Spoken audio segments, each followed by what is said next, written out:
It's another day, the sun is shining.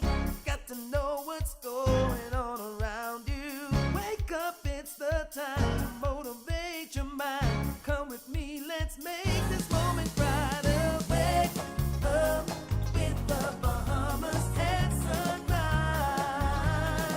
Come on and wake up with the Bahamas at sunrise. Wake up with the Bahamas at sunrise. Wake up with the Bahamas at sunrise. Hey.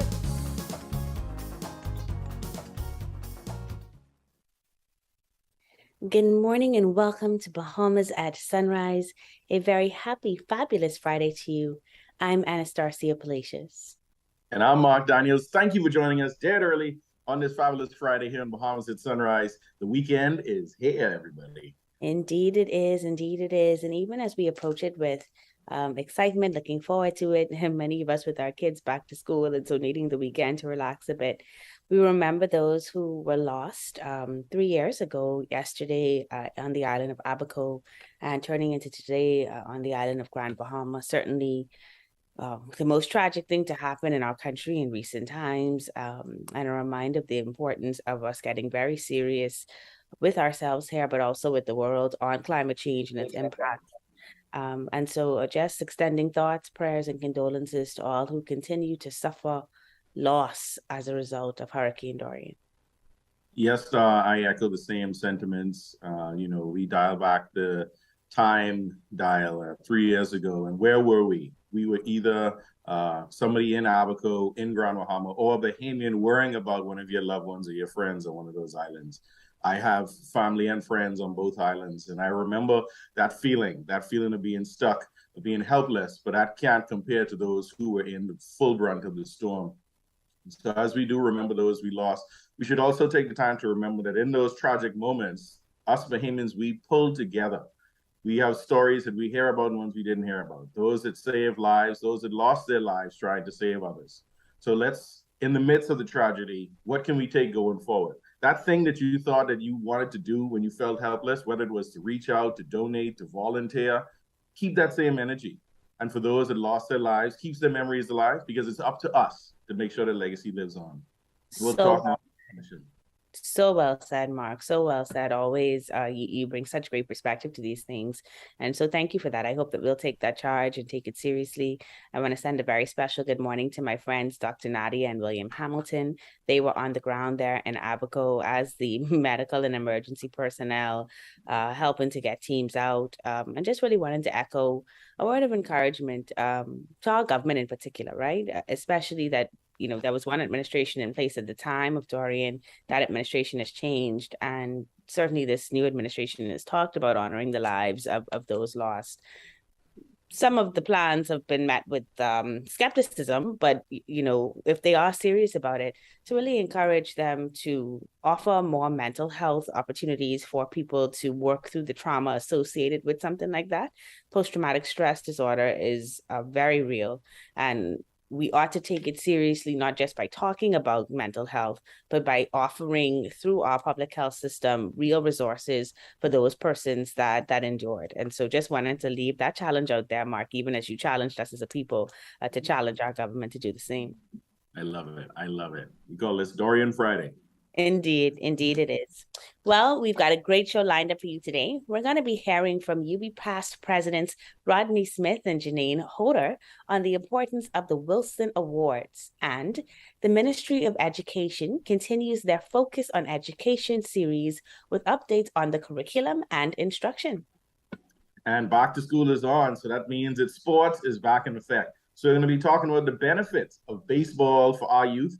And entertainer Rashad Ferguson, or Shad for as we know him, is here on the show today to give us a side-splitting comedy routine. You don't want to miss that in our entertainment segment. But before we get to all these wonderful things in our show today, let's check in on weather with Brother Godfrey Burnside.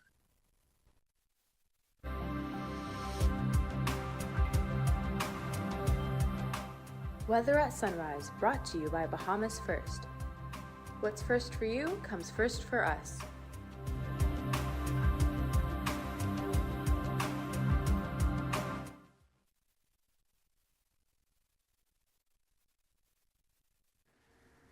Thank you, Mark, and good morning, Bahamas. In your first look at weather sunrise, high pressure across the area will support a typical summer day. Partly sunny, hot, humid, a little breezy over the central southeastern islands with a few showers, even a possible thunderstorm by afternoon.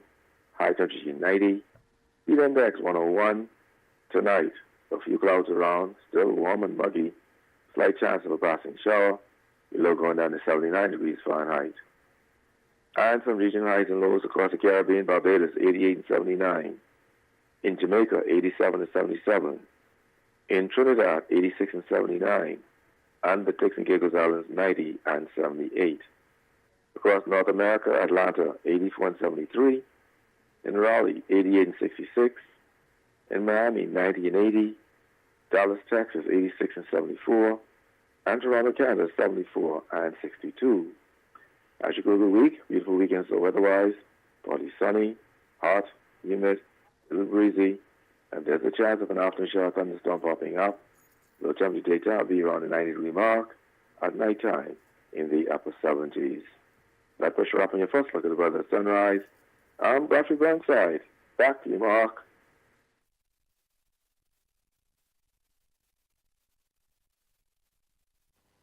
Thank you, Godfrey. The University of the Bahamas administers the Wilson Awards program.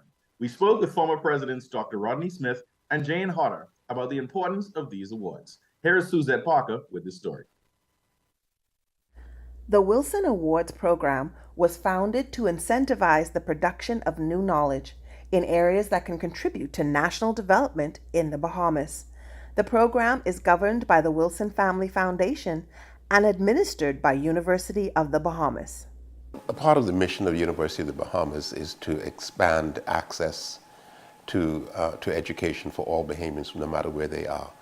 But a huge part is to expand research and to support national development in whichever way we can.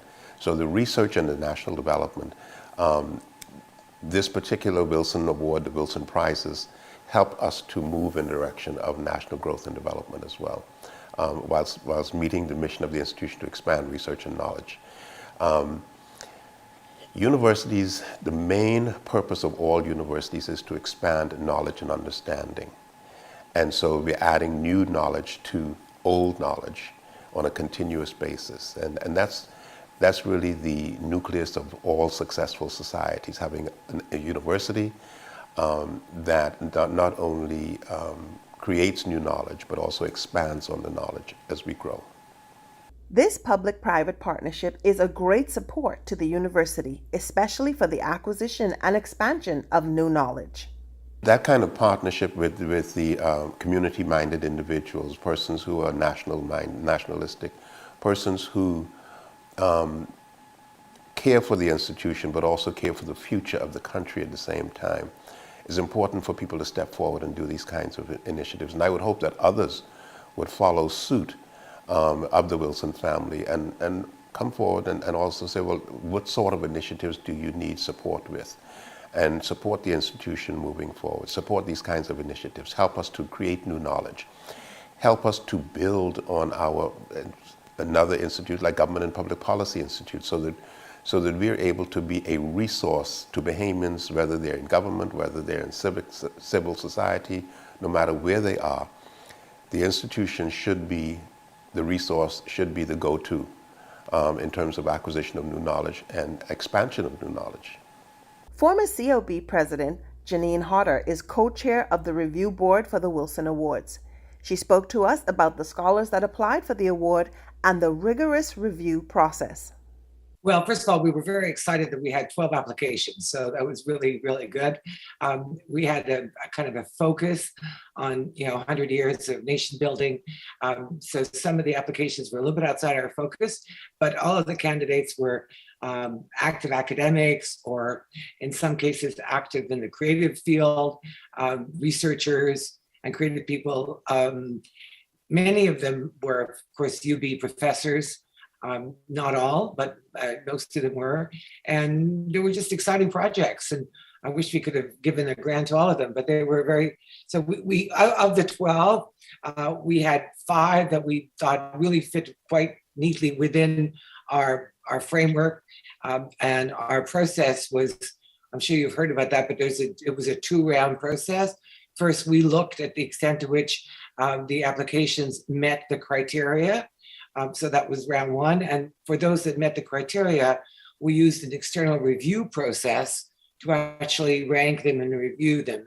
And that's fairly standard in universities, and I've been part of that for a long time, where you find academics who work in the same field or in a related field, and they do a peer review, an external independent peer review.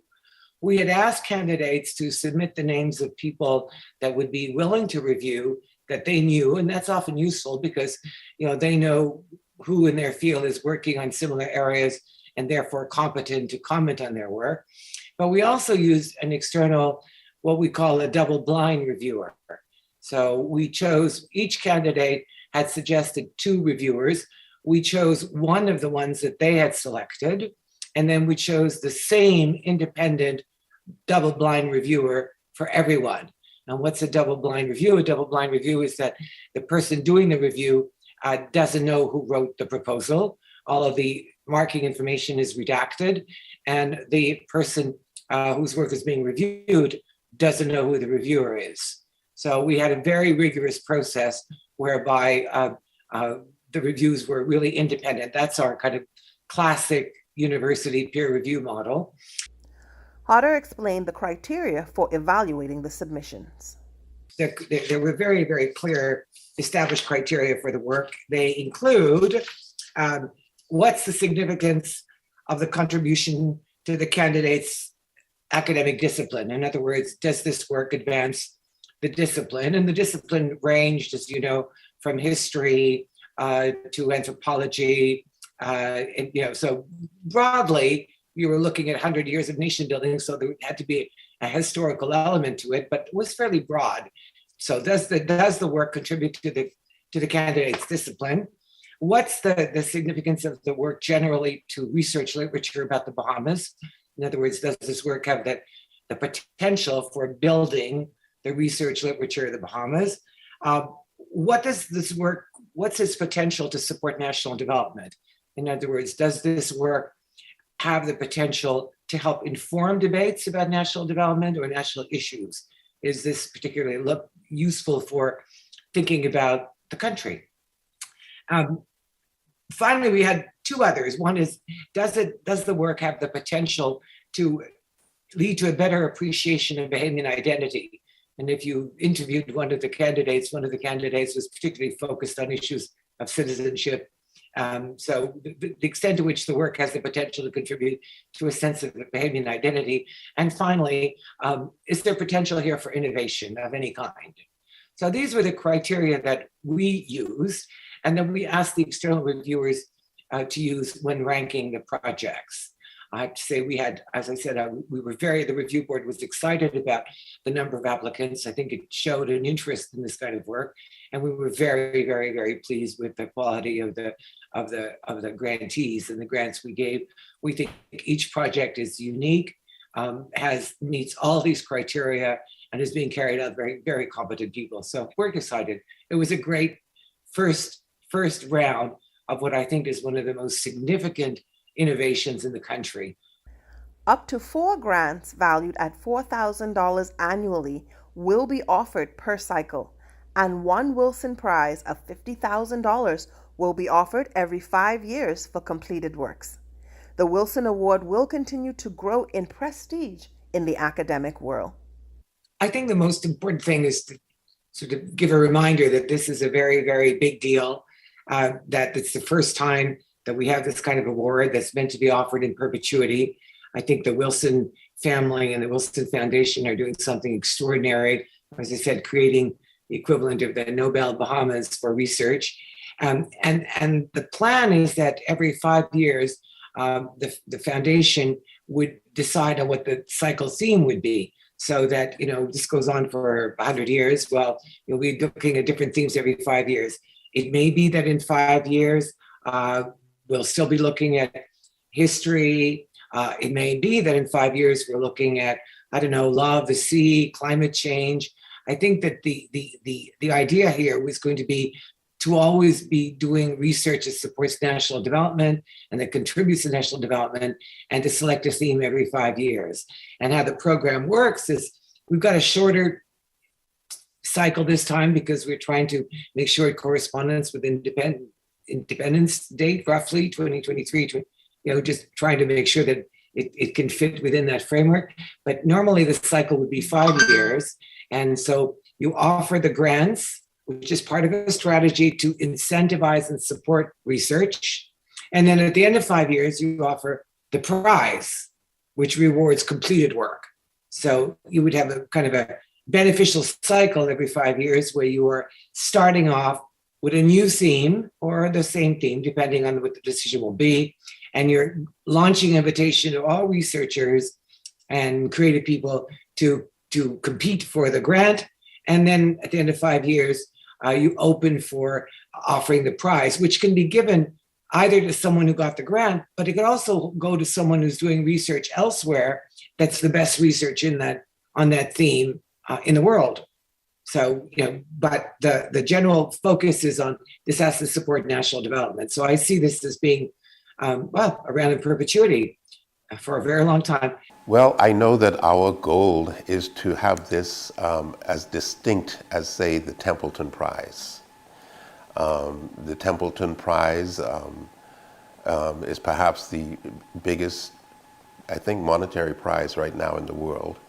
The Templeton Prize winner was just announced, I think, early this week. And I think the Wilson Prize needs to be as big as that, or bigger. It's a prize for scholarly work. It's a prize for knowledge contribution that is actually making a mark on the country forever. It becomes a textbook. It becomes a library book. These works become works of art that these scholars or these individuals who produce these works, these prizes, no doubt will become known globally, internationally recognized as well. When you talk about the Wilson Prize, it's like talking about the Templeton Prize. For more information about the Wilson Awards, you can email grants@ub.edu.bs. For Bahamas at Sunrise, this is Suzette Parker. Join the Click is an initiative started by Cable Bahamas Business Solutions last year when we were trying to figure out how to help business leaders as well as consumers to stay connected. Working with Canoe, working with other partners, working with the government and My Gateway to help them to connect with customers who want to place orders and want to be able to do things in a digital way. My Gateway. My Gateway is a groundbreaking portal through which clients can request and pay for government services online. We have 28 services. We expect to increase the number of services to a minimum of 200. I love that we're helping the government and helping our citizens to be more efficient and to use their time more wisely. I invite you to sign up for mygateway.gov.bs and let us make government work for you. Join the Click.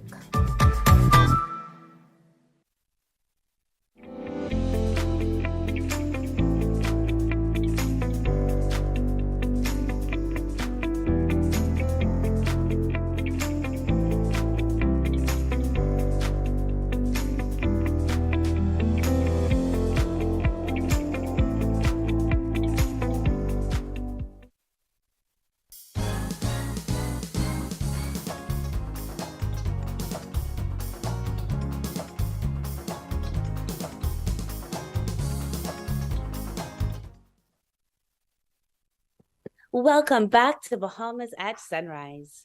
The Ministry of Education and Technical and Vocational Training is focused on the continued development and implementation of the curriculum and pacing guide.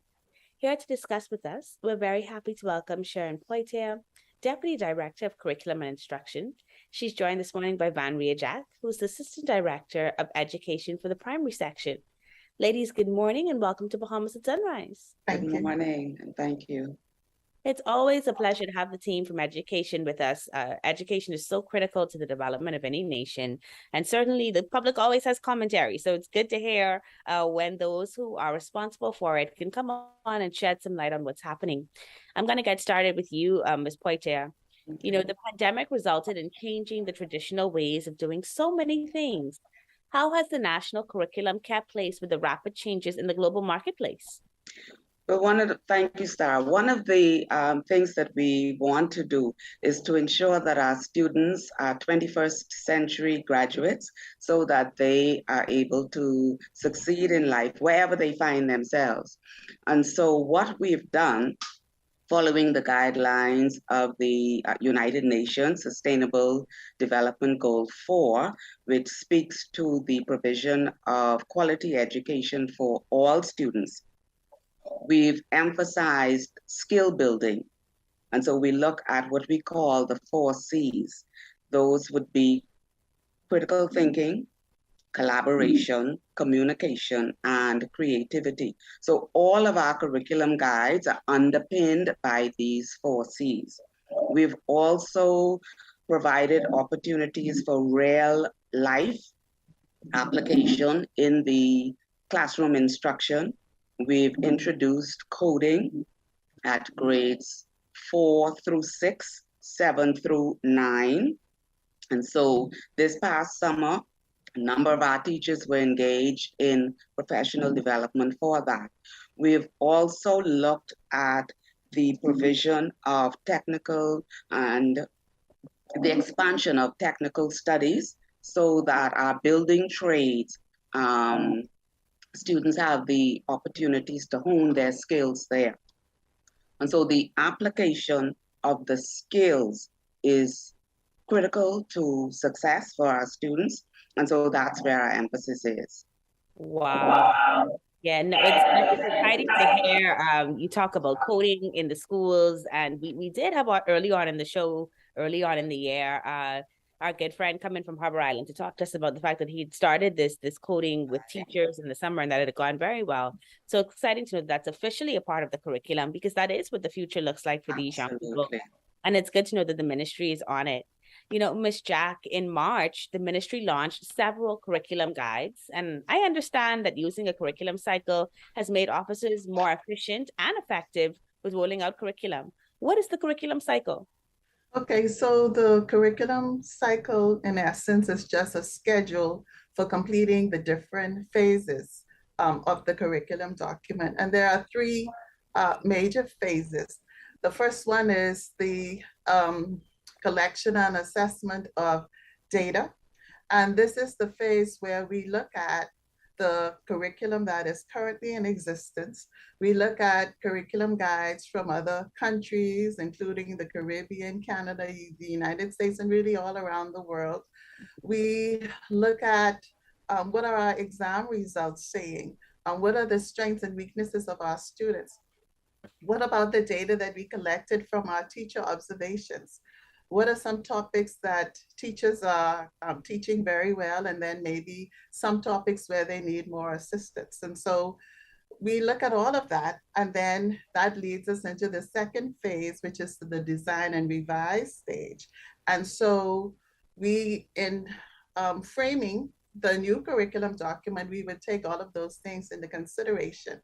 And so during the design and revise stage, this is where curriculum officers would get their teams together that would include teachers in the schools, people from industry, university personnel, examinations personnel, etc. And then they would work together to frame the document, looking at the vision and mission for the subject area, looking at the standards and benchmarks, forming the scope and sequence, looking at the scope of work, which would be the formulation of the content and activities and resources. And this is really the headache phase of the document. You see officers going around with furrowed brows because it's a lot of work, a lot of late hours. And then the third phase is the implementation phase. And the first 6 months of that is dedicated to training teachers on how to use the document through professional development activities, through classroom observations, etc. And then we are implementing for the next 3 years. And then the cycle starts all over again. Wow. Yeah, no, that does sound like a lot. So I understand the furrowed brow. Yes. Because it takes a lot in order to do what you do. And I learned recently, like in terms of the curriculum, which of course we know outlines topics to be taught in schools, and it provides any number of teaching strategies and assessment ideas, that you've also recently been doing something called pacing guides. So Yes. what are pacing guides and what is their purpose? Okay, so pacing guides actually came about in September 2020 during the pandemic, because we wanted to make sure that teachers had a structure to follow. And so the pacing guide outlines the topics to be taught for a particular area, the sequence in which they should be taught, and then also how long teachers should spend on a particular topic. And this is something that's happening from preschool all the way up to high school. And each year since then, the pacing guides have been refreshed based on feedback from the teachers, the ones who are actually using the document. And so in another 1 or 2 years, we hope that we would have refined it so that it's something that we're all comfortable with. But the pacing guides allow for better monitoring, making sure that we have better coverage of the topics. You know, sometimes as a teacher, it may be easy to stay on a topic that you really like, but sometimes you have to get to those that you may not like too much. And then it also allows us to align what we teach with the end of the year assessments. Okay, I think that's fair. And I think human nature is very real, right? And Yes. sometimes we expect our teachers to be superhuman, but the fact is that you're right. These guidelines give them something to go by rather than making it personal. Yes. Ms. Poitier, are there plans across the system to enhance learning recovery?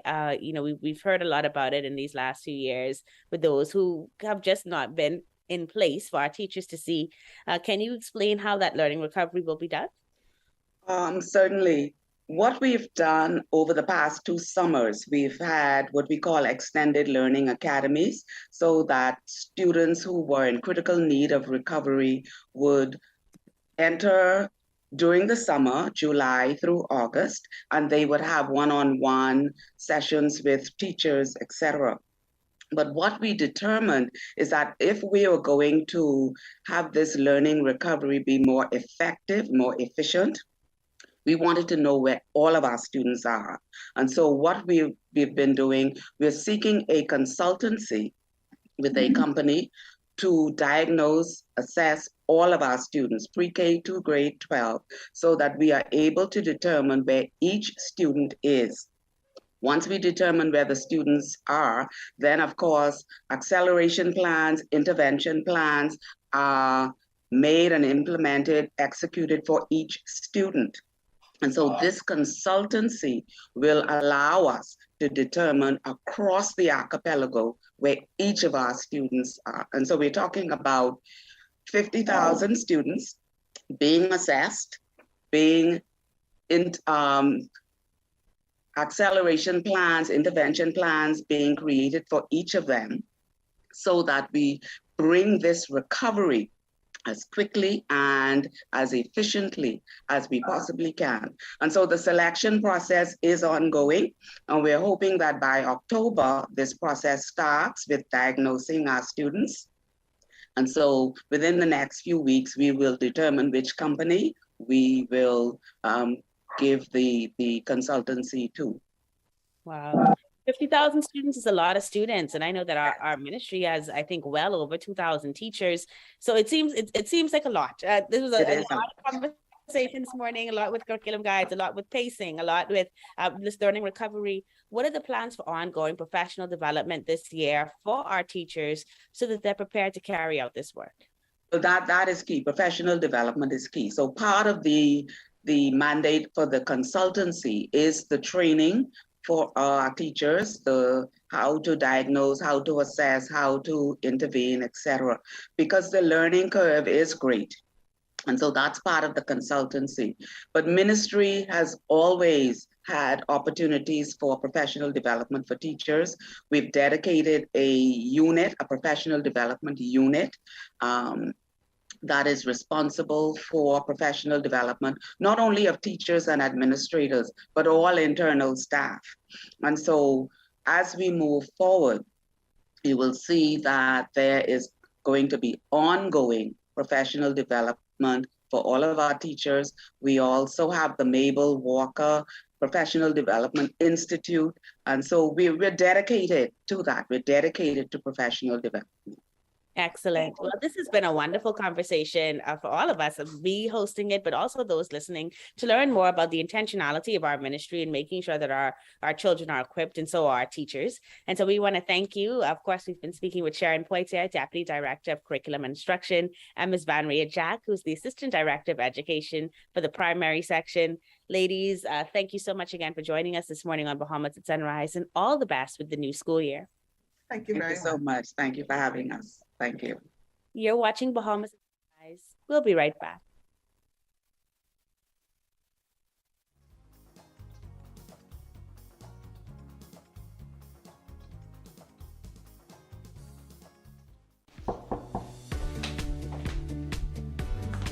Who that is, Daddy?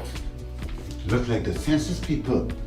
They ain't coming in here to find out all of my business. But Daddy, in school they say everybody should do the census. Oh no, that's the census people. I ain't got no time for that. Mommy, everyone is supposed to do the census.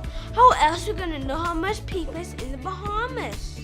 How else we gonna know where to build clinics and schools? Or how many disabled? Or how many need welfare? Well, I mean, I never thought about it like that. Wow, I never looked at it like that. Come on, Mommy, the count depends on you. Let's do this, Daddy. The count depends on you.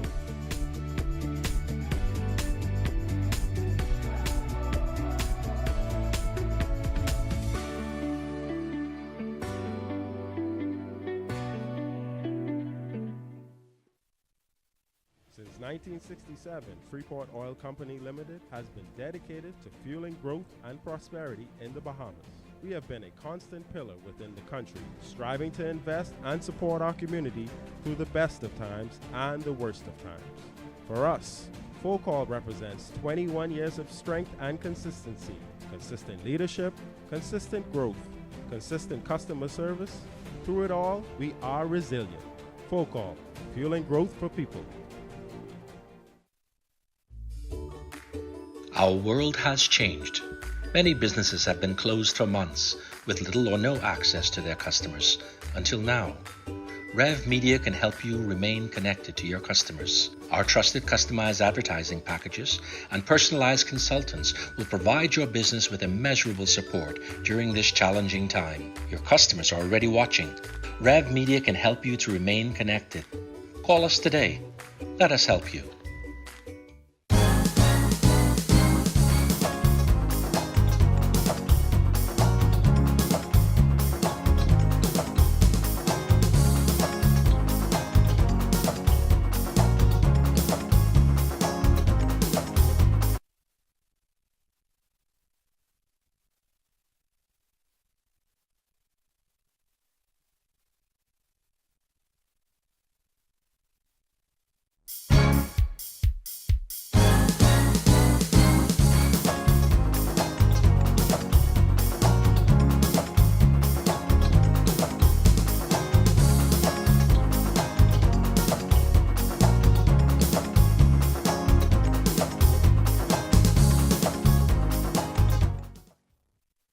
Back to Bahamas at Sunrise. We're at the halfway point on this fabulous Friday. Thanks for staying with us. I'm Anastasia Palacios. And I'm Mark Daniels. Thanks for sticking with us. It's still kind of dead early, but we're halfway through the show. Indeed, we are. If you were with us in the beginning, you know that Mark and I would have been just sharing some recollections on Hurricane Dorian. Of course, this is the 3-year anniversary. And I neglected to mention, as Mark and I were speaking off camera, that if you have stories about Hurricane Dorian, memories that you want to share, people that you want to acknowledge, my good friend, Dr. Crystal de Gregory, who is a historian, a trained historian, has compiled a website called Dorian Beyond. You can find it online, and you are able to submit stories there. And the idea and the goal, of course, is just to honor the space of your truth and your memories, but also to record a history for future generations to learn from. And so we want to encourage you to visit Dorian Beyond if you have any stories that you want to share, or if you want to read the stories that have already been submitted. Thanks, Star, for that. I think that's a great initiative, and it's a way for us who were not there on Abacoa Grand Bahama to truly feel what the residents there experience, and for those who may be carrying some of those memories and some of that trauma as an opportunity to heal by either listening to others with similar stories or sharing your own story. So we're encouraging you to check out that website. So well said, Mark, as usual. Well, we've got more to come in the second half of our show. Sports journalist Renaldo Dorsett, he's going to join us to discuss the benefits of playing baseball for our youth. And in our entertainment segment, Shad Ferguson, or Shadfer, is going to give us a comedy routine that you won't forget. But before we get to those segments, let's check in again with Brother Godfrey Burnside on the weekend weather.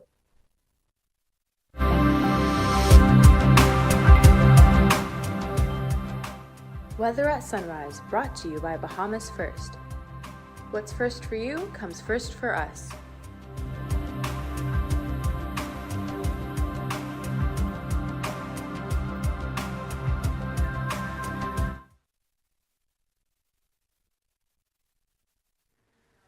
Thank you, Mark, and good morning, Bahamas. In your second look at weather at sunrise, we take a trip around the tropics. This morning we have tropical storm Janyne. At 5 a.m. this morning, Danielle was located near latitude 37.9 degrees north, longitude 43.4 degrees west, some 890 miles west of the Azores. Danielle is moving slowly east at 3 miles per hour. Winds are now up to 70 miles per hour with higher gusts. Danielle could become the first hurricane of the 2022 tropical cyclone season. And then we have an area of low pressure 7 miles east of the Leeward Islands, has a 7% chance of tropical cyclone formation over the next 5 days as it moves towards the west-northwest. Slight chance of this becoming a tropical depression in the next few days. And we're asking residents in the Bahamas to monitor the system closely over the weekend as it moves to west-northwest, well east of the islands. Then we have a broad area of low pressure just to the northwest of the Cape Verde Islands, has a 10% chance of tropical cyclone formation over the next 5 days. On the local scene, high pressure down near the future, and that will support a typical summer day. In the marine forecast today, winds easterly at 15 knots, 3 to 5 feet over the islands. On Saturday, northeast to east at 15 knots, 2 to 5 in the northwest and southern Bahamas, 10 to 15 knots, 2 to 4 feet over the southeastern islands. On Sunday, across all the islands, northeast to east at 10 knots or less, seas less than 3 feet. Jet tides. Currently have a low tide at after 6:25 this morning. Next high tide will be at 15 minutes past midday. Low again this evening at 7:16. Sunset will be at 7:27 this evening. Rise is more at 6:50. UV index 9. Your water temperature 83 degrees Fahrenheit. And the moon phase, we're now moving towards the first quarter. The external look, high pressure continues to be on the feature across the islands. So a lovely weekend and so weather-wise, partly sunny, hot, and humid, with a chance of an afternoon shower thunderstorm.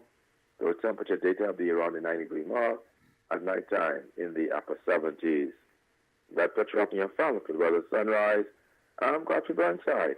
Back to you, Mark.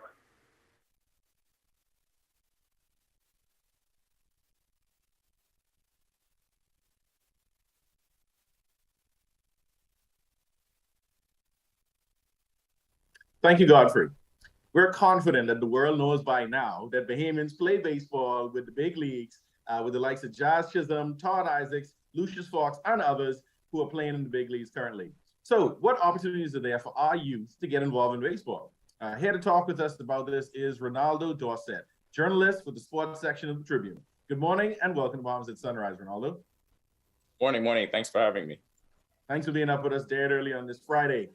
So we're talking baseball, and this is an important sport. It's been entrenched in our culture. Tell us, is it a big sport for our youth? It's huge, and I think the visible growth that people have seen over the past few decades has led even more and more people to get involved in the sport. Like the names you've mentioned, in years before, it would just be a sport where the parents have been supporting it, but it's kind of existed in the background. Now that success is on the front lines and people see where the game can get you. So as any parent would do looking for opportunities for their child, they're getting more and more involved. And you've seen the leagues here in Nassau particularly grow to the size where you have about 1,000 kids enrolled in each league every year. So it's really huge right now. Oh, that's awesome. When I was in primary school, I played a little league baseball. I was a pitcher. We were talking about how I did beam somebody off the pitcher's mound. I still feel bad about it, right? But tell us, nowadays, what programs or academies are available to pursue baseball locally? So I think it's a family decision based on how you want to pursue the game and to what extent. Now, if you're playing recreationally, here in Nassau, you have obviously Freedom Farm Baseball League, Junior Baseball League of Nassau. Grand Bahama has 3 leagues. Abaco has a league now that's rejuvenated. So it's really spread all across the Bahamas. But if we're talking about here in the capital, Freedom Farm and JBLN. Now, at the academy level, you have places like International Elite Academy, Maximum Development Academy, and Project Limestone, who take student athletes and they look to pursue the game at a level above recreational. These are the ones that are really chasing those scholarship or professional opportunities. So it's all about the direction your family wants to head in and finding the program that's right for you. I'm happy that you mentioned scholarships and other opportunities. How does playing baseball open up doors for our players? In many, many ways. You've seen for decades where young Bahamians have pursued the game at various different levels, starting at the high school level. Right now, you have scores of Bahamians playing high school baseball in the US, and that leads to scholarship opportunities at the collegiate level, and then, possibly playing professionally. So the earlier I think you get involved in the sport, because it is a very skilled sport. It's not one of those that you can just pick up at a later age, and because you have some sort of athletic ability, you'll be able to stick on at it. It's something that's very skilled, and repetition is a huge factor. So getting in the game early leads to those opportunities that people out there are looking for.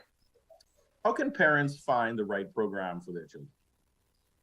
Oh, well, like I said earlier, I think it's just all about determining, first of all, what you want to get out of the game, determining a comfortable environment for you and your family, assessing the skill level of where your child is at. But at this point, I don't think you can go wrong with either choice you make, because all of the leagues are doing very well. All of the leagues have success stories. All of the leagues have great volunteer coaches and a welcoming environment. So, it's just all about going out there, doing your own research and finding the right program for you. I remember during my days playing that there was a lot of gear. You got your cleats, you got your uniform, helmet, glove, bat, other gloves, wraps. Is this an expensive sport to pursue? So baseball can be expensive. You mentioned the quality of the gear. That's something you have to have. You're playing a team sport. We're from a small country, so that means if you want to increase your level of play and increase the competition level you're going against, you're gonna have to travel.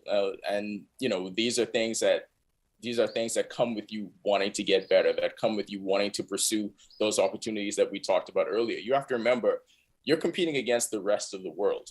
And to keep pace with the rest of the world, you have to go out there and face them. So a lot of baseball costs comes in travel, signing up for tournaments, signing up for showcases, because you have to be seen by those looking to give those opportunities. So it can be very expensive, and it's also something that people have to consider when you're getting into the sport.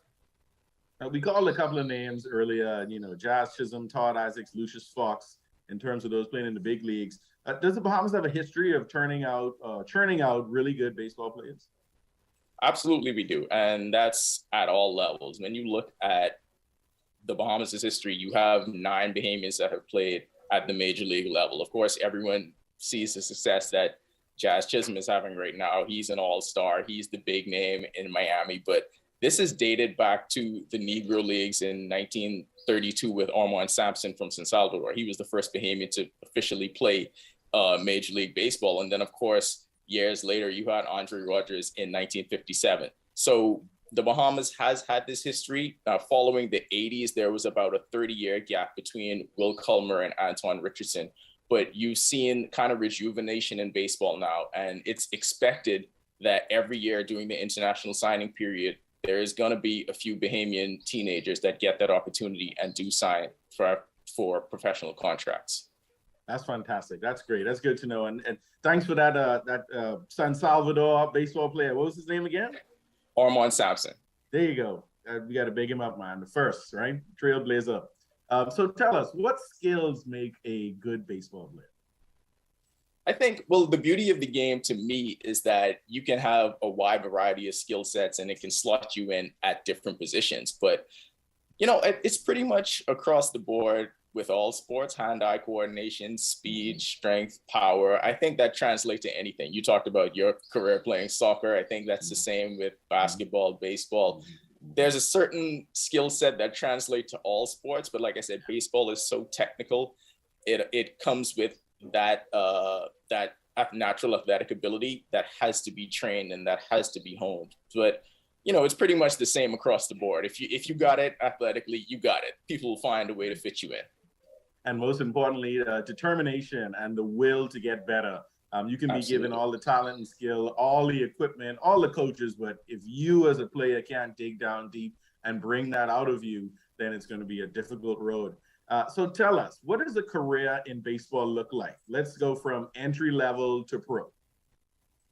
Well, great question. And the thing about it is, I think what a lot of people are saying now, well, let's talk about on the field first, because when we mention, you know, teenagers getting signed, usually their career typically starts in the Dominican Republic or in one of the rookie leagues in Florida or Arizona. And then you have that grind through the minor leagues, and that can last, who knows how long that can last, right? And the grind through the minor leagues to get to the majors. But I think what a lot of people are seeing now is that there are opportunities off the field for you to still remain in baseball. When you look at, I mentioned Antoine Richardson earlier, but following his career, he got into coaching, got into the front office, and now he became the first Bahamian to be a major league coach, the first base coach of the San Francisco Giants. You have someone like Ethan Bain, for example. Now, he just finished university, and he's a baseball operations fellow for the Chicago White Sox. Now, these are Bahamians that are getting involved in the game and staying in the game of baseball while not playing, but still making contributions. The academies we mentioned earlier, run by International Elite, run by Jerron Sands, and Maximum Development, run by Greg Burroughs Jr. These are guys that played baseball and found a way to stay in the game by training future generations of Bahamians to pursue opportunities that were not available years before. So people are staying around the game, and there can be careers in baseball both on and off the field. It's just becoming aware of those opportunities and how to pursue them. Man, I sound like I'm ready to go back in time and, you know, dust off my glove, get my bat out, you know, get back on the field. But definitely a great way that you laid that out for the career, and just the legacy that we have to live up to as Bahamians, as Bahamian athletes. And so we'd like to thank you for coming on this morning and talking to us about baseball in the Bahamas and the potential for the Bahamas to continue to make strides internationally. For those who want to play recreationally, there's a space for you. For those that want to go all out and be a pro, there's a space for you. Reach out to some of those leagues that Renaldo had mentioned and just get out there and start tossing the ball around. And you never know, you might end up better than you thought. So Renaldo Dorsett, journalist at the sports section of the Tribune, I'd like to thank you again for joining us on Bahamas at Sunrise. Talking baseball, I got to go get my glove, man. All right, thank you. You're watching Bahamas at Sunrise. We'll be right back. In the Bahamas, small business is big business. More than 90% of the businesses in the Bahamas are classified as micro, small, or medium-sized enterprises, or MSMEs. The Access Accelerator Small Business Development Center was created to serve them. We at the Access Accelerator offer a variety of services to our clients: business advisory services, training and entrepreneurial programming, mentorship and incubation, and advocacy.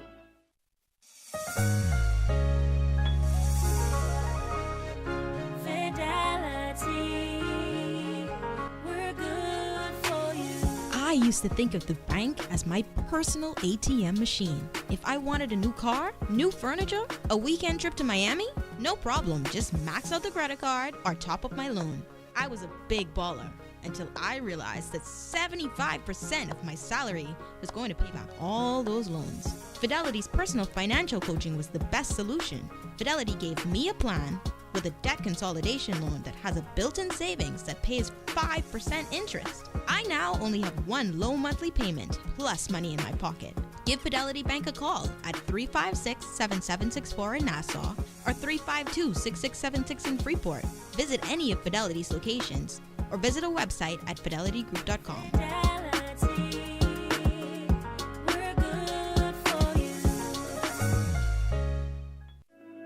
Hello, summer. Escape into summer when you fuel up with Shell. Every time you purchase $20 gas, you're entered to win your share of over $50,000 in cash prizes and fantastic trips, including a staycation at Grand Island Exuma, a shopping spree in Miami, and a 4-day trip to Las Vegas to see John Legend live. To enter, fuel up at Shell with $20. Go to winwithshellbahamas.com and let the fun begin. Say hello, summer with Shell today. Conditions apply. Hello, summer.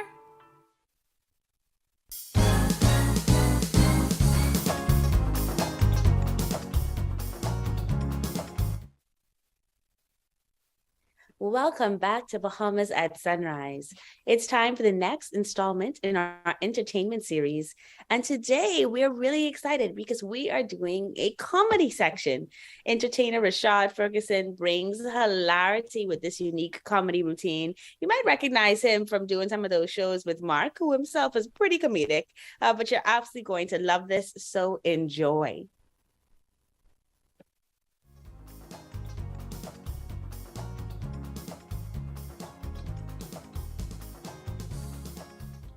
Hey, what's up? My name is Shad Fur, and if you're watching me at home, good, because no one's watching me in here. And so, I just want to talk about something important. In fact, this is a public service announcement to all my Bahamians out there. I am terrified of another epidemic we have going on in this country, even though it's a natural part of the Bahamian ecosystem, and that is the nardo. Now, I need y'all to listen closely because I'm going to explain what a nardo is. Now, before I explain, I need y'all to understand. People have allergies. I'm sure some of you at home have allergies. I have a friend who's allergic to chocolate. My sister's allergic to oranges. Me personally, I always been allergic to getting jick. I don't like to get jick. I don't want it. I feel it's way too personal. Like, not to say I want to get shoot, but chicken just feels so up close and personal. And that brings me to the nardo. Now, you see, I am a Bahamian, and I know the nardo makes up a majority of the Bahamian male population. Now, what is a nardo? Now, you see how I speak like this, right? This my TV voice for the viewers at home. But when you see me talking like this, boy, and I change everything up, and I throw on them big, nice gold crown chain, and I pull up in my 06 on the Accord bike, smelling like a specific plant I can't pronounce on television. That's a nardo. But see, let me tell you about a nardo. A nardo got potential, boy. A nardo is a beginner level Bahamian in this job of Bahamians. Now, if a nardo work hard enough, if I sell enough of this unnamed plant, eventually I could upgrade. Now when I upgrade, get about 4 years nardo experience, professional nardo experience, then I become a cardo. Now you see, a cardo different from a nardo. A cardo is not an entry-level position, so shout out all my nardos and cardos so far. Now a cardo is at least a manager somewhere. Maybe at a hotel, maybe at Rubis, but somewhere a cardo is a manager. He used to be a nardo. Now he telling the other nardos, hey, don't be like me, babe. I used to do what you used to do, you know, babe. But I grow out of that, babe, better than that. That's a cardo. still got his gold coin. May have about a 09 Honda Accord, but you know. Anywho, after the Cardo is promoted, the Cardo then becomes the ultimate version of what a Nardo could be, the final evolution, and that is a Vado. Now, you see, a Vado, we talking VP status. That's an experienced Cardo. That's a Cardo who has risen above the ranks and has finally become the ultimate version of what a Nardo could be. And I hope in all my Nardos out there, you remember, you keep your head outside the box and keep driving your Honda Accord and just stick to it, and eventually you could be a Vado. But remember, for the right reason, a Vado could still jick somebody. And so, that brings me to exactly why I fear the entry level, a Nardo. See, there's a special Bahamian disagreement. When we have a disagreement, we call that a vibe. Now, when you vibing with someone, you got an issue. Let me tell you why. Because once you vibing with someone, once you beat someone in a fight, you think that's the end of a fight in the Bahamas? Fights don't end when you win. Fights end when someone get jicked. And remember what I'm allergic to. So, when you vibing with someone, that now means you gotta look over your shoulder for the rest of your life until someone get jicked. It don't have to be you. It could be the Johnson next to you, but someone gotta get jicked for the curse to end. And so, if you looking over your shoulder, you gotta listen for 2 phrases. Now, if it's just one person, one Nardo trying to get you, you can hear this phrase. It could come from behind you. And when you hear it, you better run. Boy, on this you, when you hear that, when you hear on this you, stop, drop, duck, and run. Because you know you ain't gonna do that if it's a fire. Who is really stop, drop, and roll? But when you hear on this you, boy, run. Now, this how you know you about to get gang. You can hear this. Hey, boy.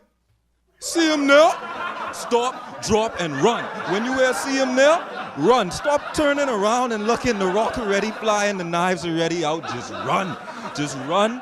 And listen, lastly, let's talk about how 06 Honda Accord laws are clearly different from all other car laws. Now, I ain't discriminating. I only telling y'all the truth. A red light for every other car in this country means stop. A red light for 06 Honda Accord, that's just a suggestion. Y'all know. Now, I was on East Street and I kid you not, I heard a police siren speeding. You know when you hear a police siren, you get out the way. I hear, woo, woo, woo, woo, everyone moving out the way. But then I realized the police siren wasn't chasing anybody.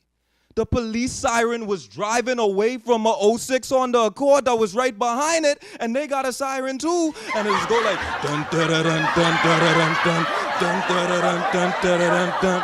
So, in conclusion, to all the families out there, the children, look out, beware. The Nardos and the Cardos and the Vados are around, but these are Bahamian people. And Nardos are also an endangered species. So let's remember, if you remember anything this morning, let's protect our Nardos and help them graduate so that they could eventually become Vados and we could reduce the jicking rate in the Bahamas. This was not brought to you by the government.